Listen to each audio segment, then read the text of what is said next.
इस वीडियो में किशोर अवस्था की बात करेंगे और जिसको हम इंग्लिश में एडोलसेंस भी कहते हैं।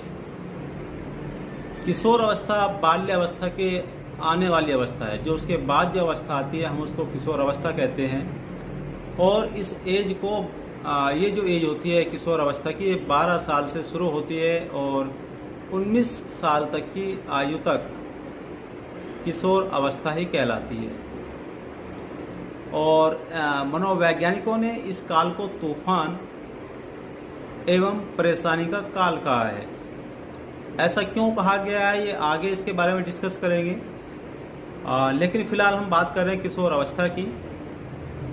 विशेषकर यौन दृष्टि से इस काल में अनेक परिवर्तन होते हैं जिनकी वजह से किशोर का जीवन तनाव, चिंता, संघर्ष आदि से घिर जाता है। अतः इस अवस्था में किशोरों को सही मार्गदर्शन करना बहुत ज़रूरी हो जाता है।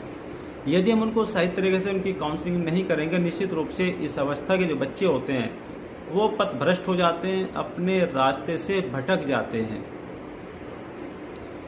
पश्चिमी विद्वानों ने इसे टीन एज भी कहा है और यह विकास की सबसे जटिल अवस्था मानी जाती है, क्योंकि इस एज के बच्चों में लड़कियां हों या लड़के हों, उनके हार्मोन्स में धीरे धीरे परिवर्तन आता है, तो जिसके वजह से उनके शारीरिक और मानसिक विकास में परिवर्तन भी होते हैं। और इसीलिए स्टैनले हॉल ने, जो एक मनोवैज्ञानिक रहे हैं, उन्होंने इस अवस्था को तूफान एवं बाढ़ की अवस्था बताया है।